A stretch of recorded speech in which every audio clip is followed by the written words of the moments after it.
मंथन के सभी दर्शकों को मेरा नमस्कार। आज हम एक ऐसे विषय के बारे में पढ़ेंगे जिसको यूं तो सब लोग यूज करते हैं, सुबह जगने से लेकर के सोने तक हर आदमी के यूज में आता है। पूरा ब्रह्मांड, सृष्टि, जीव जंतु की प्रत्येक की संरचना, प्रत्येक पदार्थ इसी से मिलकर बना है। लेकिन यह केवल विज्ञान वर्ग के विद्यार्थियों का ही विषय होता है। ऐसा विषय रसायन विज्ञान, जिसके बारे में हम हमारे एक्सपर्ट से जानेंगे कि इस विषय को कैसे पढ़ा जाए और इसमें कैसे इसको अच्छे मार्क्स इसमें लाए जाएं और फ्यूचर में इसके क्या स्कोप हो सकते हैं। तो मैं चाहूँगा कि इस विषय पर हमारे विद्यार्थी हमारे एक्सपर्ट्स से प्रश्न पूछेंगे। मैं sir Nishant Chaturvedi from NEET target batch. Manoj sir, मैं आपसे ये सवाल पूछना चाहता हूँ कि केमिस्ट्री अन्य सब्जेक्ट से किस तरह से अलग है? तो Nishant, your question is quite interesting for me. अगर मैं बात करूँ केमिस्ट्री सब्जेक्ट की अन्य सब्जेक्ट के साथ भिन्नता की, तो जैसे हम बात करें केमिस्ट्री को कंपेयर करें अगर फिजिक्स से, मैथ्स से और बायोलॉजी से, तो वन बाय वन जैसे फिजिक्स और मैथ्स जो हैं वो लॉजिकल थिंकिंग और न्यूमेरिकल बेस्ड प्रॉब्लम्स की सॉल्विंग के ऊपर हैं। और अगर हम बायोलॉजी की बात करें तो बायोलॉजी में काफ़ी कुछ थ्योरेटिकल कॉन्सेप्ट होते हैं। लेकिन इसके उल्टे केमिस्ट्री जो है, अगर केमिस्ट्री की बात करें तो केमिस्ट्री के अंदर एक अकेला केमिस्ट्री नहीं, उसके अंदर तीन पार्ट्स का क्या है, एक कॉम्बिनेशन है जिसके अंदर फिजिकल केमिस्ट्री है, ऑर्गेनिक केमिस्ट्री है, इनऑर्गेनिक केमिस्ट्री है। अगर फिजिकल केमिस्ट्री की बात करें तो फिजिकल केमिस्ट्री जो है जस्ट सिमिलर टू फिजिक्स और मैथ्स, इसके अंदर भी जो है लॉजिकल थिंकिंग, बहुत सारे न्यूमेरिकल प्रॉब्लम्स की प्रैक्टिस और एक लॉजिकल अप्रोच है। ठीक है। अगर बात करें इनऑर्गेनिक केमिस्ट्री की, तो इनऑर्गेनिक केमिस्ट्री के अंदर जो बहुत सारे एक्सपेरिमेंटल फैक्ट्स हैं उनको हमें याद रखना पड़ता है, बहुत सारे ट्रेंड्स को हमें याद रखना पड़ता है, बहुत सारे एलिमेंट्स की एनोमलस प्रॉपर्टीज हैं उनको हमें ध्यान में रखना पड़ता है। अब आते हैं ऑर्गेनिक केमिस्ट्री में, तो ऑर्गेनिक केमिस्ट्री में भी जो है एक लॉजिकल के साथ साथ थ्योरेटिकल अप्रोच भी है। ठीक है। वहाँ पे भी हमें कुछ शुरू के जो चैप्टर्स उनको थोड़ा सा ज़्यादा फोकस करना पड़ता है और उसको जो है उन्हीं का यूज जो है आगे की रिएक्शंस में होता है। तो उसको हमें एक इंटर कनेक्टिविटी के साथ सभी को एक के साथ एक कोरिलेट करके पढ़ना पड़ता है। जहाँ तक फिजिक्स और बायोलॉजी का सवाल है, वहाँ पे जो चीज़ें हैं वो हमारे विजुलाइज होती हैं, हमारी डेली लाइफ के अंदर वो दिखती हैं। लेकिन केमिस्ट्री इनिशियली क्या होता है, थोड़ा सा कम विजुलाइज होता है, एक एब्स्ट्रैक्ट सब्जेक्ट माना जाता है, इसलिए भी ये क्या होता है इन दोनों सब्जेक्ट से थोड़ा डिफरेंट है। Sir, I am Priyanshi Sharma from target NEET batch and मेरा क्वेश्चन है ना ये है कि केमिस्ट्री तीन पार्ट्स का कॉम्बिनेशन है और हमें तीनों में ही बहुत अलग अलग स्ट्रेटजीज अपनानी पड़ जाएगी। तीनों ही काफ़ी अलग हैं एक दूसरे से, इनऑर्गेनिक, ऑर्गेनिक और फिजिकल। और सर, जब अपन एग्ज़ाम पे बात करते हैं तो एग्ज़ाम में तीनों सब्जेक्ट अच्छी हो तभी हम अच्छा स्कोर कर पाते हैं। तीनों का एक साथ तो अच्छे इम्प्रूव होना बहुत ज़्यादा ज़रूरी है। तो मैं पूछना चाहूँगी कि इन तीनों के लिए हमें क्या क्या अलग अलग स्ट्रेटजी अपनानी चाहिए for a good score. So sir please. Your question is quite interesting. और इनऑर्गेनिक केमिस्ट्री की अगर अपन बात करें तो इनऑर्गेनिक केमिस्ट्री हम ये मानते हैं कि थोड़ा मेमोरी बेस्ड टॉपिक होता है। ज़्यादातर स्टूडेंट्स के लिए भी ये मेमोरी बेस्ड ही होता है, फैक्ट बेस्ड ज़्यादा होता है। तो मैं इनऑर्गेनिक केमिस्ट्री में अगर आपको बेसिक्स की तरफ लेके जाऊँ तो बेसिक्स में हमारे आता है दो टॉपिक, एक तो है पीरियोडिक टेबल और एक होता है हमारे केमिकल बॉन्डिंग। इन दोनों टॉपिक्स पे आपकी बहुत अच्छी कमांड होनी चाहिए, क्योंकि अगर इन टॉपिक्स पे आपकी कमांड नहीं है तो आगे के कुछ topics, for example block chemistry, hydrogen and it's compounds में भी ये काफ़ी बार आता है। हमारे कुछ कंसेप्ट्स आते हैं, कुछ ऑर्डर्स जो होते हैं वो हमें याद रखने पड़ते हैं। अब ऑर्डर्स जो होते हैं बच्चों को यूजुअली, ज़्यादातर बच्चों को अपनी तरीके से ही याद करने में मज़ा आता है, क्योंकि हम भी बता देते हैं। तो उस टाइम पे क्या बच्चा सोचता है कि यार हमारे टीचर ने ये चीज़ बताई है तो हम इसको अपने तरीके से ही बना लेते हैं, हम लोग अपने तरीके से याद कर लेते हैं। तो मेरे अकॉर्डिंग मैं ये मानता हूँ कि जो स्टूडेंट होता है उसे अपने तरीके से ही ऑर्डर्स को याद करना चाहिए। बाकी हम लोग भी काफ़ी ऑर्डर्स बताते हैं। 11th क्लास में आपके जैसे ब्लॉक केमिस्ट्री है, एस ब्लॉक है, पी ब्लॉक है, these are quite interesting topics. अगर इन्हें बहुत इंटरेस्ट से पढ़ा जाए तो बहुत इंटरेस्टिंग टॉपिक्स हैं। ज़्यादातर बच्चों को इसमें थोड़ा सा बोरियत फील हो सकती है, बट मेरे हिसाब से ये बहुत इंटरेस्टिंग टॉपिक्स होते हैं। इनको पढ़ने के लिए आपको molecular structures, orders, chemical bonding पे बहुत अच्छी कमांड होनी चाहिए। तो 11th क्लास में हमारा इतना टॉपिक आप इजीली कवर कर सकते हैं। 12th क्लास की अगर अपन बात करें तो 12th क्लास में आपकी स्टार्टिंग होती है कोऑर्डिनेशन कंपाउंड से। कोऑर्डिनेशन कंपाउंड एक बहुत इंटरेस्टिंग, बहुत अच्छा टॉपिक है जिसको आपके लिए समझना बहुत आसान है, क्योंकि स्टार्टिंग होती है इसमें नॉमेनक्लेचर से, जिसके कंसेप्ट्स आप ऑर्गेनिक केमिस्ट्री में सीख चुके होते हो। इसमें भी हम कुछ अलग तरीके का नॉमेनक्लेचर पढ़ते हैं, but exam point of view से नॉमेनक्लेचर बहुत इंपॉर्टेंट है और इस पे बहुत अच्छे से कमांड हो भी सकती है और बच्चे कर भी लेते हैं। दूसरी बात आती है इसमें आइसोमेरिज्म का टॉपिक भी होता है। आइसोमेरिज्म में स्ट्रक्चरल स्टीरियो आइसोमेरिज्म के जो टॉपिक हैं वो आप ऑर्गेनिक केमिस्ट्री के जितने भी कंसेप्ट्स होते हैं वो कंसेप्ट्स आप इसकी, जो कि अपन बात कर रहे हैं किसकी, कोऑर्डिनेशन कंपाउंड की, इसमें आप इजीली अप्लाई करके अपने क्वेश्चंस को बहुत अच्छे से इंप्रूव कर सकते हैं। और एडवांस लेवल के स्टूडेंट के लिए ये ऑर्गेनिक केमिस्ट्री में स्टीरियो पे बहुत अच्छी कमांड होनी चाहिए। आगे बात करें तो इसमें कुछ यूजेस होते हैं। यूजेस को हम क्वाइटली, ज़्यादातर स्टूडेंट क्या करते हैं, यूजेस को छोड़ देते हैं, उन्हें लगता है कि this is unimportant topic. But uses जो है वो क्वालिटेटिव एनालिसिस, जो हम जेई एडवांस और मेन के स्टूडेंट्स के लिए एक बहुत इंपॉर्टेंट टॉपिक होता है, उसके जो कंसेप्ट्स हैं, अगर आपकी इस टॉपिक पे पूरी कमांड है कोऑर्डिनेशन कंपाउंड पे, क्योंकि इसमें हम लोग एनालिटिकल केमिस्ट्री जैसे रेडिकल्स के टेस्ट वगैरह पढ़ते हैं, तो उसमें ये टॉपिक काफ़ी इंपॉर्टेंस रोल प्ले करता है, क्योंकि इसमें क्या है, कुछ चीज़ें प्रैक्टिकल पे भी बेस्ड हैं। तो प्रैक्टिकल केमिस्ट्री भी आपकी इससे काफ़ी स्ट्रॉन्ग हो जाएगी अगर आपकी इस चैप्टर पे बहुत अच्छी कमांड है तो। हाइड्रोजन एंड इट्स कंपाउंड आपके यूजुअली 11th क्लास का टॉपिक आता है, वो चैप्टर भी इंपॉर्टेंट है क्योंकि उसमें से क्वेश्चंस आते हैं और बच्चा अगर इन चैप्टर्स पे जो उन्हें लगता है कि ये थोड़े कम इंपॉर्टेंट है, बेसिकली वही सबसे ज़्यादा इंपॉर्टेंट टॉपिक्स होते हैं एग्जाम पॉइंट ऑफ व्यू से। इसके बाद में इनऑर्गेनिक केमिस्ट्री में हमारे मेटलर्जी एक टॉपिक आता है। मेटलर्जी भी देखा जाए तो बच्चों का याद करने का थोड़ा सा इसमें तरीका अलग रहता है और हम जो उनको प्रेफर करते हैं कि आप इस तरीके से याद कीजिए, तो मेटलर्जी को स्टार्टिंग से आप इस तरीके से लर्न कीजिए कि उसमें सारी मेटल्स के लिए कॉमन प्रोसेसेस आप याद कीजिए, क्योंकि आप कॉमनली पढ़िए सबसे पहले चैप्टर को, क्योंकि आप देखोगे कि उसमें जितनी भी प्रोसेसेस होते हैं, फॉर एग्जांपल स्टार्टिंग होती है हमारी कंसंट्रेशन से, फिर कंसंट्रेशन में आपके 4 मेथड्स आते हैं। 4 मेथड्स में आप देख लीजिए कौन कौन सी मेटल का मेथड कौन सा है, तो आपकी पहला जो स्टेप होता है वो तो वहीं खत्म हो जाएगा। रिडक्शन मेथड में भी आपके हाइड्रोजन कार्बन रिडक्शन प्रोसेसेस होती हैं, उसमें स्मेल्टिंग वगैरह आती है, तो आप लोग उस टॉपिक को भी मेटल वाइज स्टडी कीजिए।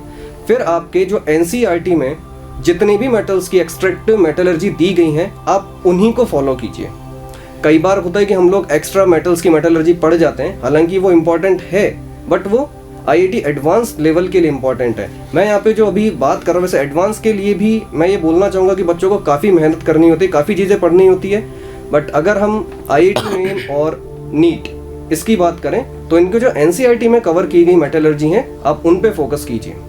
Thank you so much. मैं फिजिकल केमिस्ट्री के बारे में आपको एडवाइस देना चाहूँगा कि फिजिकल केमिस्ट्री को कॉम्पिटिटिव एग्जाम्स में अच्छा स्कोर करने के लिए कैसे पढ़ना चाहिए। अगर बात करें फिजिकल केमिस्ट्री में, तो फिजिकल केमिस्ट्री में कुछ टॉपिक हैं जैसे mole concept, thermodynamics, chemical equilibrium and ionic equilibrium, electrochemistry and redox reaction. ये ऐसे टॉपिक्स हैं जिनसे मैक्सिमम क्वेश्चन फिजिकल केमिस्ट्री में नीट और जेई मेंस और एडवांस में पूछे जाते हैं। तो इन चैप्टर्स को आप बहुत अच्छे से तैयार कीजिए अगर आपको मैक्सिमम क्वेश्चंस को अपने ग्रिप में करना है। दूसरा पॉइंट ये है कि फिजिकल केमिस्ट्री को पढ़ने से पहले सबसे पहले आप अपनी एनसीईआरटी को थोरोली पढ़िए। दूसरा नंबर, आप जिस कोचिंग के साथ एसोसिएट्स हैं उसके क्लासरूम नोट्स पढ़िए, उनकी बैक एक्सरसाइज कीजिए, बहुत सारी प्रॉब्लम्स को सोल्व कीजिए। प्रीवियस ईयर के क्वेश्चन पेपर को भी एक बार देखिए, जैसे प्रीवियस 10 ईयर्स के क्वेश्चन पेपर को आप देख सकते हो कि क्वेश्चंस का पैटर्न क्या है और किस डेप्थ से क्वेश्चन पूछे जाते हैं, ये हमारा जान लेना आवश्यक होता है। इसके अलावा एनसीईआरटी के solved examples, back exercise, exemplar problems को भी अच्छे से करें, ठीक है, क्योंकि ये देखा गया है कि एनसीईआरटी की जो इंटेक्स प्रॉब्लम है और बैक एक्सरसाइज है उनसे क्वेश्चन एज इट इज आते हैं या बहुत कम डेटा चेंज के साथ क्वेश्चन को ऐसे कैसे पूछा जाता है। एक और पॉइंट मैं यहाँ पे ऐड करना चाहूँगा, केमिस्ट्री के कुछ टॉपिक जैसे atomic structure, gaseous state, thermodynamics and nuclear chemistry, ये जो है फिजिक्स के अंदर भी आपके इंक्लूड हैं। तो आप इनको थोड़ा सा ज़्यादा एम्फेसिस करके या ज़्यादा प्रैक्टिस के साथ पढ़ें ताकि आपको डबल बेनिफिट हो जाए। यहाँ तो हुई, वहाँ पे भी आपके क्वेश्चन सही हों। एक और पॉइंट मैं यहाँ पे ऐड करना चाहूँगा कि जो टॉपिक हैं जैसे थर्मोडायनेमिक्स इस और इक्विलिब्रिया, इसको आप और भी मतलब थोड़ा सा एम्फेसिस करके पढ़ो, क्योंकि इसके एप्लीकेशन आपके क्वालिटेटिव एनालिसिस में होगी, जैसे हम पढ़ते हैं रेडिकल जो है, जैसे डिफरेंट ग्रुप्स के रेडिकल्स का टेस्ट करते हैं, तो हम क्या करते हैं कॉमन आयन इफेक्ट और अपोजिट आयन इफेक्ट को यूज में करके रीजन्स काम में लेते हैं। तो वहाँ पे पूरा जो कॉन्सेप्ट होता है वो सोलिबिलिटी KSP का होता है और हम क्या करते हैं रेडिकल्स का टेस्ट करते हैं। ठीक है, इसके अलावा थर्मोडायनेमिक्स का उपयोग आपके जो है मेटलर्जी में बहुत ज़्यादा होता है। एलिंगन डायग्राम पूरा totally based on thermodynamics. Surface chemistry में जो है एब्जॉर्प्शन फिनोमिना और कोलोइडल केमिस्ट्री को भी एक्सप्लेन करने के लिए हमें थर्मोडायनेमिक्स की हेल्प चाहिए।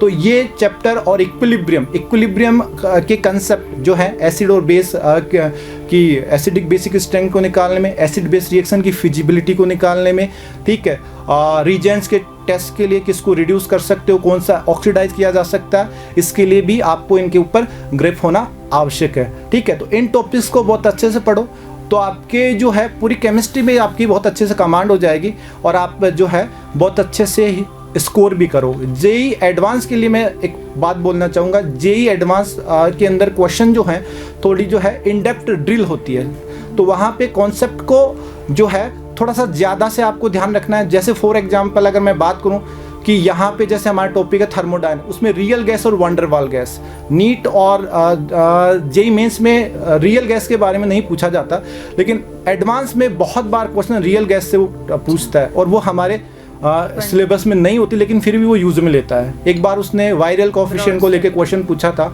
तो ऐसा है कि कभी कभार वो और पॉइंट्स को भी टच करता है जो आपके सिलेबस से आगे के होते हैं। तो आप उन टॉपिक्स को, रिलेटेड टॉपिक्स को जरूर देख के जाएं, उनको स्किप ना करें। और एक चीज़ ये है कि हम जो है जो थ्योरेटिकल पार्ट होता है, जैसे सॉलिड स्टेट के अंदर डिफेक्ट्स है, जैसे मैग्नेटिक प्रॉपर्टीज़ हैं, सॉल्यूशन के अंदर आइडियल नॉन आइडियल सॉल्यूशंस के एग्जांपल हैं, और कुछ जो डेली लाइफ में यूज होने वाले जो चीज़ें हैं जो हमारे यूज में आती हैं, वो हम जो है स्किप कर जाते हैं फिजिकल पॉइंट कि ये तो न्यूमेरिकल बेस है, वो हमारे नहीं आएगी। तो ऐसा ना करें, किसी टॉपिक के थ्योरेटिकल पोर्शन को स्किप ना करें, क्योंकि वहाँ से अगर क्वेश्चन आ रहा है तो वो न्यूमेरिकल के बराबर ही जो है अपना वेटेज रखता है। ठीक है, तो उनको सबको थोरोली पढ़ें, तो इस तरह से आप फिजिकल केमिस्ट्री में बहुत अच्छा स्कोर कर सकते हैं। देखिए स्टूडेंट्स, ऑर्गेनिक केमिस्ट्री की यदि बात की जाए तो ऑर्गेनिक केमिस्ट्री को अच्छा स्कोर करने के लिए और स्ट्रेंथफुल बनाने के लिए सबसे पहला पॉइंट यही होता है कि आप इसके बेसिक फंडामेंटल्स को बहुत स्ट्रॉन्ग रखें। यदि स्टार्टिंग से ही बात की जाए तो आप इसमें basic concepts of organic chemistry, उसके बाद नॉमेनक्लेचर वाला जो पार्ट है, और जनरल ऑर्गेनिक केमिस्ट्री, ये आपके काफ़ी स्ट्रॉन्ग होने चाहिए। ये जितने स्ट्रॉन्ग आपके होते हैं, ऑर्गेनिक केमिस्ट्री को आप आगे उतना ही अच्छा डील कर पाते हो।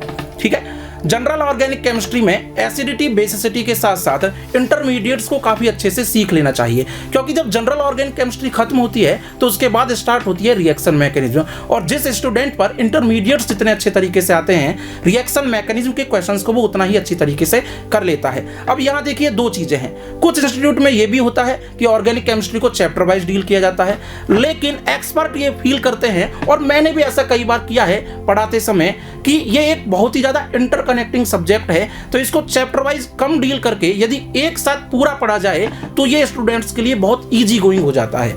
जैसे कि यदि आपने इंटरमीडिएट्स को ठीक से सीख लिया, जीओसी तक आप यदि स्ट्रांग हो गए, तो अब जो रिएक्शन मैकेनिज्म वाला पार्ट आएगा तो यहाँ से क्वेश्चंस कैसे आते हैं। यदि हम जेईई मेन पर्पज की बात करें तो जनरली क्वेश्चंस जो आते हैं वो रिएक्शन इंटर कन्वर्जन के आते हैं। एडवांस में यह इंटर कन्वर्जन और भी बड़े लेवल पर चला जाता है। नीट में टू द पॉइंट भी क्वेश्चन आ जाता है। टू द रिएक्शन में डायरेक्ट क्वेश्चन यदि आया तो आप डायरेक्ट इंटरमीडिएट की सहायता से उसे सॉल्व कर सकते हैं। अब जब बहुत सारे एक साथ इंटर कन्वर्जन आ रहे हैं तो उसमें ऑक्सीडेशन भी आएगा, रिडक्शन भी आएगा, न्यूक्लियोफिलिक सब्स्टिट्यूशन भी वहां लगा देगा, एलिमिनेशन भी लगा देगा, एडिशन भी लगा दिया, और साथ ही साथ एक बड़ा काम किया, एरोमेटिक कंपाउंड भी उसमें डाल दिया। अब मेजर प्रोडक्ट आपको ढूंढना है, तो अब ये मेजर प्रोडक्ट तभी आप ढूंढ पाएंगे जब आपका रिएक्शन मैकेनिज्म बहुत स्ट्रांग होगा। इसके साथ नेमी रिएक्शन जिसमें aldol condensation, Cannizzaro, परकिन, carbonyl compounds की जो रिएक्शंस है, इन पर भी आपका जो बेसिक है वो बहुत स्ट्रांग होना चाहिए। साथ ही साथ ऑर्गेनिक केमिस्ट्री में एक बात और ध्यान रखें कि ये एक केस स्टडी वाली केमिस्ट्री भी है।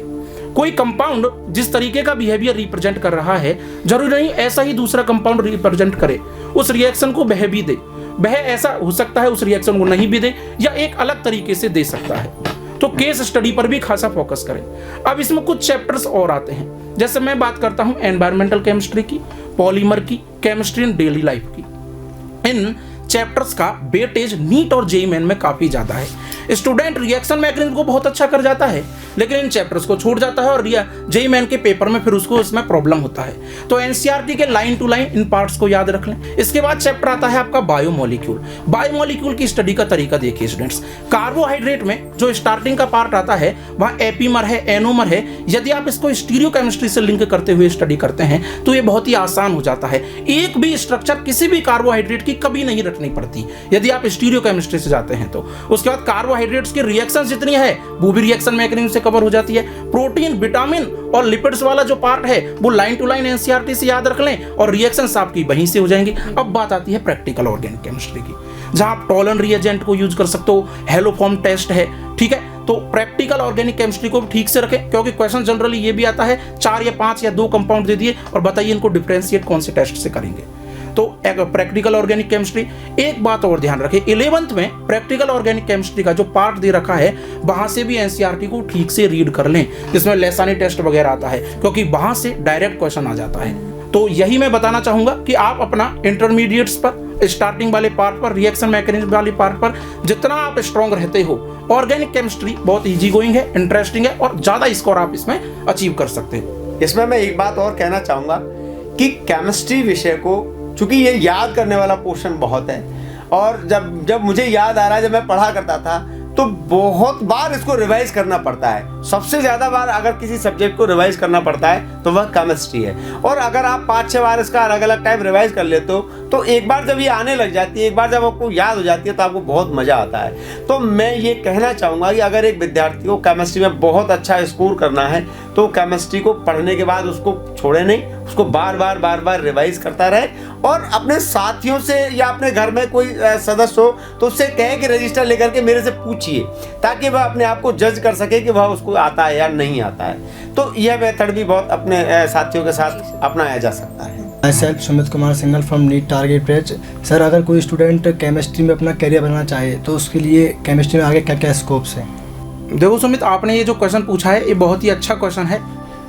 इसके लिए मैं ये बताना चाहूँगा कि केमिस्ट्री को भी एक स्टूडेंट जो है वो as a career option choose कर सकता है, क्योंकि इसमें काफ़ी सारे स्कोप्स हैं। यदि वह ठीक तरीके से बीटेक लाइन की मैं यदि बात करूं कि वह आईआईटी जेईई क्रैक करके या जेईई मेन क्रैक करके एनआईटी आईआईटी से बीटेक यदि करता है तो केमिकल और मेटालर्जिकल ब्रांच में बहुत ठीक तरीके से रिसर्च करते हुए रिसर्च में अपना फील्ड बना सकता है। अब यदि कोई स्टूडेंट यहाँ इंटरेस्टिंग नहीं है तो वह जा सकता है यहाँ पर बीएससी और एमएससी की तरफ। अब मैं यहाँ एक बात और जोड़ना चाहूँगा, मेडिकल का यदि स्टूडेंट है तो मेडिकल का स्टूडेंट भी फार्मा के साथ यहाँ केमिस्ट्री में अपना करियर ऑप्शन चूज कर सकता है।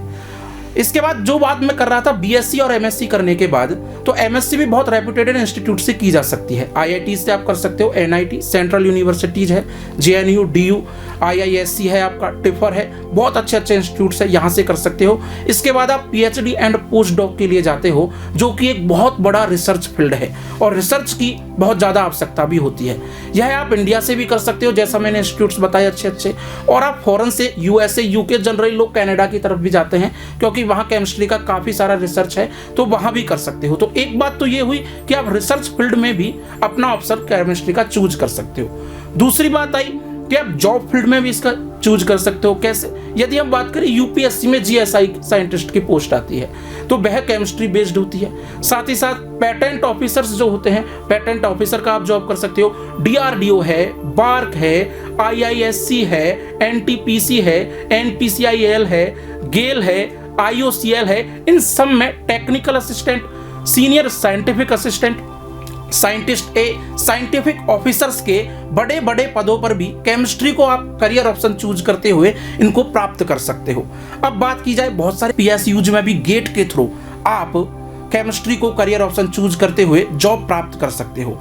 यदि आप सीएसआईआर एग्जाम क्रैक कर लेते हो नेट का, तो आप अच्छी यूनिवर्सिटीज में assistant professor, then associate professor, then professor की पोस्ट भी गेन कर सकते हो। और यदि आपका जुनून जो है वो पढ़ाने के प्रति है तो एज ए केमिस्ट्री ट्यूटर भी आप IIT JEE, NEET, IIT JAM, CSIR जैसे अच्छे एग्जाम्स के लिए अपने स्टूडेंट्स को प्रिपरेशन करवा सकते हो एज ए केमिस्ट्री ट्यूटर। तो बहुत सारे स्कोप्स है। तो इस तरीके से आप केमिस्ट्री को as a career option choose कर सकते हो। मैंने बताया काफी सारे स्कोप्स हैं। और एक्चुअली में स्टूडेंट्स यदि देखा जाए तो केमिस्ट्री काफ़ी इंटरेस्टिंग सब्जेक्ट है। आप इसमें अपना इंटरेस्ट जगाओ, ठीक से इसकी स्टडी करो, इसको डेली लाइफ में देखते हुए इसको ठीक से पढ़िए, एक्सपेरिमेंटल डाटाज इसके देखिए, नए नए जो एक्सपेरिमेंट्स हो रहे हैं केमिस्ट्री के उनको देखिए, जर्नल्स की स्टडी कीजिए, तब आप लोगों को पता लगेगा कि वाकई में केमिस्ट्री एक काफ़ी इंटरेस्टिंग सब्जेक्ट है। हमने हमारे एक्सपर्ट से जाना कि केमिस्ट्री विषय को कैसे पढ़ा जाए, कैसे इसमें इंटरेस्ट डेवलप किया जाए। मैं ये बताना चाहूँगा कि जो विद्यार्थी IITs को अपना करियर चुनना चाह रहे हैं वह केमिस्ट्री को बहुत अच्छे से प्रिपेयर करें, क्योंकि IIT मेन को राजस्थान बोर्ड पढ़ने वाले बालक भी IIT मेन को क्लियर केमिस्ट्री के दम पे ही करते हैं। जो बच्चे बहुत अच्छा तीनों सब्जेक्टों में कमांड रख रहे हैं उनके लिए IIT मेन एडवांस्ड कोई बात नहीं है, लेकिन अगर IIT मेन तक अगर आप क्वालिफाई करना चाहते हो तो आपको केमिस्ट्री बहुत अच्छी रखनी ही पड़ेगी, इसमें आपको इंटरेस्ट जगाना ही पड़ेगा। और जो नीट वाले जो स्टूडेंट्स हैं वो बायो जैसा सब्जेक्ट को ही केमिस्ट्री की तरह देखते हैं, तो उनका तो इंटरेस्ट ही केमिस्ट्री में खूब सारा होता है। फिजिकल केमिस्ट्री में उनके लिए थोड़ी परेशानी हो सकती है, तो उसके लिए वह अपनी मैथमेटिक्स टूल्स को अच्छा करते हुए अगर केमिस्ट्री को अच्छे से पढ़ा जाए और बार बार इसको रिपीट किया जाए तो केमिस्ट्री बहुत इंटरेस्टिंग और स्कोरिंग सब्जेक्ट होता है। Thank you. Thank you. Thank you sir.